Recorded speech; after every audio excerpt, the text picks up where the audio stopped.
guys, so I decided to do something a little bit different with my writing methods post today, because as you probably noticed, they are really, really long, and I'm hoping that if I do a video, it'll be shorter and more to the point, especially since this one's about character creation. I figured that since it's so visual, it would be a whole lot easier to just show you through video, and way less words by having to describe what I'm trying to show.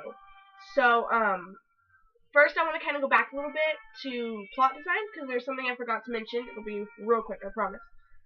So, there's this thing I realized a couple stories ago, where if I actually draw out the timeline on a piece of paper, and I have, on the bottom, main storyline, and on the top, subplot, which we haven't really gotten to yet, I realize, but just hang with me. If I actually write it out on a piece of paper, it makes a whole lot more coherent sense, and it also forces me to write it in a lot shorter words. So if you think that would help you and you don't want to go doing it on a computer document, absolutely go that way. It's been very helpful to me. So just on that note, that's all I wanted to say on that. So then next, first point when creating characters is get inspired. So, obviously, when you think about that, you think, oh, go out into the world and people watch and stuff, and I absolutely recommend that. That has been a huge help to me. Excuse me. It has been super interesting. I've come up with so many characters, not like, oh, I see a person and it's like, whoa, they would make a great character. That's happened too, but usually it's just realizing how people work and watching how people talk that helps me with a character that I kind of already have in mind. So, first, that. But also on that point is look inside. So you have different thoughts, feelings, and emotions in yourself that can come out through character. So I really recommend not only look out at the world, but look at inside yourself. Look at how you think, how you're feeling. Be a studier of the human condition, and do that with the world and with yourself. Because when your writing is a part of you, is when it's the most meaningful and when it changes you the most. So, definitely that. Then next would be to express it. And I mean, I know you're probably thinking, well, that's what writing a story is for. That's true. But, another cool thing to think about is expressing your characters through drawings, through poetry, through writing a random scene that you may not even put in your story about your character. And that will really help you once you get to the part where you're answering just normal questions about them, like what is their hair color, what is their skin color, where did they go to school. All these different things will be really helped if you find a medium to express your inspiration the moment you get it. So as an example, I have this drawing that I did, and it was based on a dream that I had of this girl who, there was basically just a coffee cup or a teacup sitting there, and there was this old man sitting in the room who was rocking in a rocking chair, and he was like a kindly, grandfatherly old man. And he was looking at this cup, and as the smoke was coming up, it created a scene. And so, as you can see, there's deer, there's fish, there's trees of smoke, and in the middle, there's a girl. And the girl is the main character of the dream and of the story. And so, drawing this picture helped me to really understand the scene and understand this character here. And describing her sadness in art did exactly what I needed it to do to create a more in-depth character profile later on.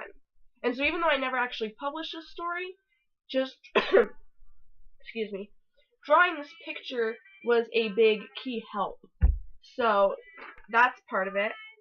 And then also, there was the not yet known, but soon to be well known, Mr. Arnold Brunch.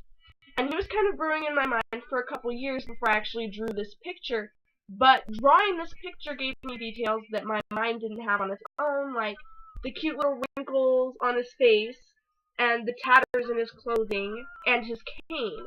And so, drawing brought out details that even though I had a lot of details already in my head when I thought of him, brought out details that I didn't realize were there.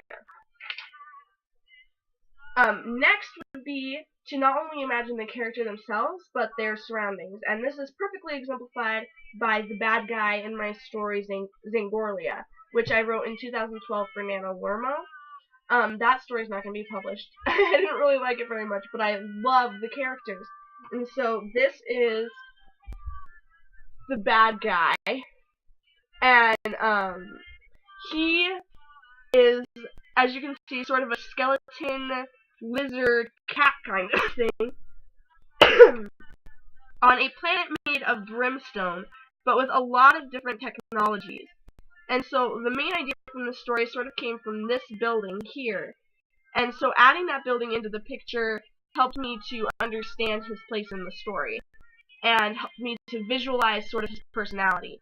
And as you can see, he's kind of growling. He looks sort of like standoffish and cruel and mean, and he is in the story. Believe me, you guys, he's vile.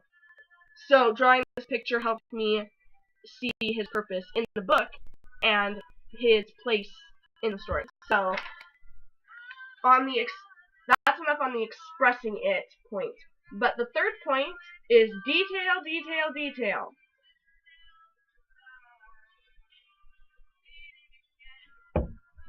And this is the biggest and probably the longest part of creating your character, but it is also the absolute most fun. I love this part of creating a character. You decide how tall they are, like what kind of coffee they like, crazy small details. And this is obviously mostly for your main characters, but you want to have one or two really small details for your side characters, like the taxi driver, or the never seen but their best friend, etc. So, for Zangorlia, I also had this really interesting character. She is an Andrianine, and her name is Nestra, and she is a seductive, sort of ghost-like, misty sort of entity. And so I'm going to kind of read you what I wrote down about her on the back of the page, which you can see is rather full. And I also have I have a document for her in Word too, so this is not merely scratching the surface of this character. And this character isn't even a main sort of character, she's kind of a side character, but that's off topic. Anyway, her species is Andrianine, her planet is Kraldemir, her city is Atildel, galaxy Martok, name Mestra, gender a species without gender. She reproduces asexually through duplication or sexually through conjugation. Travel, flight, and spaceships. These creatures can fly.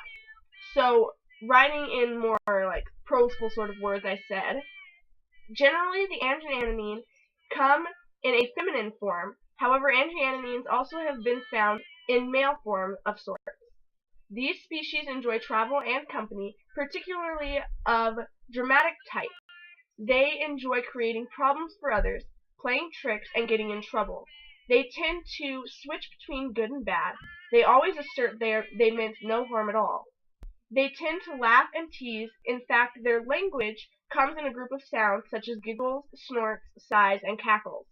Because they all look a lot alike, they use a form of body art, like tattoos, to decorate their bodies, so they may appear different from their peers. Because they have the ability to change forms, their tattoos appear only when they are in Andrianine form, and disappear when they are in any other form. They can only transform into beings they have had time to study and enjoy, adding forms to their collection. They never stay in one place for very long, and are easily excited by the newest thing. As you can see, that was incredibly detailed, and really lends to the sort of personality and overall quirkiness of the character, which is crucial when your readers are reading it. Obviously, you're not going to put this in the book, but you need to personify that so that your readers can understand the character and relate to them. This is especially true with characters that wouldn't be easily relatable, like aliens. Obviously, not all of you guys are going to be writing about aliens, but it's important for every form of being that you put into your story, and especially for not so relatable characters.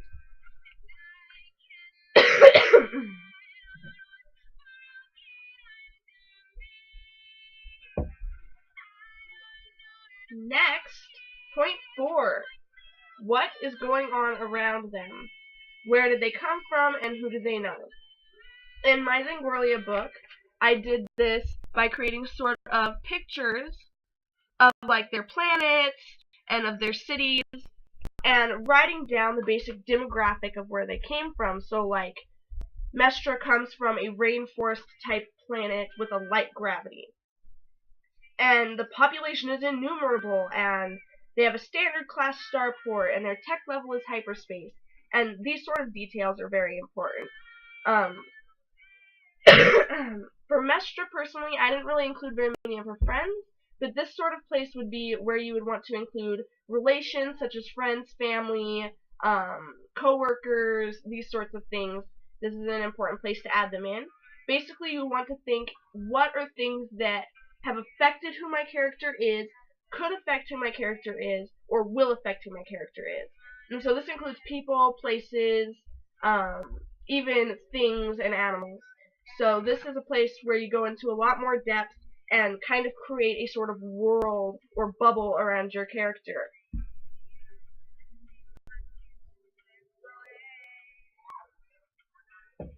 Okay, I even went into so much depth on this particular story when creating characters that I created a sort of galaxy map.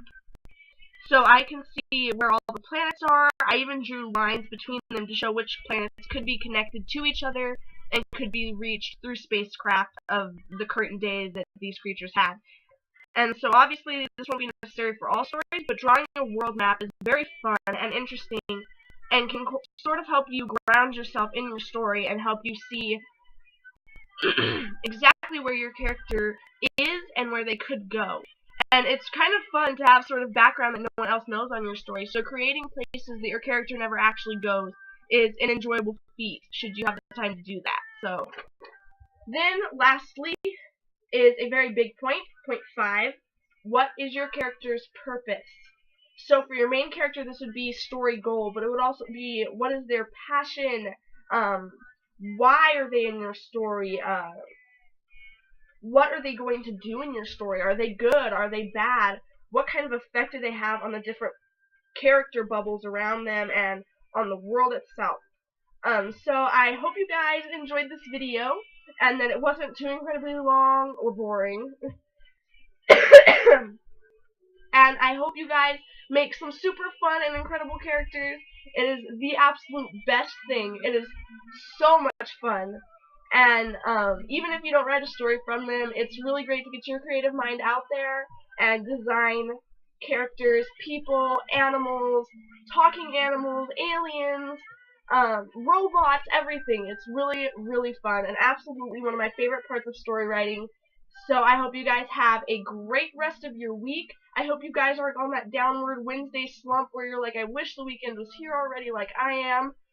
But I hope you guys really do have a great week and that you make it to the weekend with your head held high. Come back again next Wednesday for my next writing method series. I might do a video, I might do a post. We'll see. See you guys then. Bye.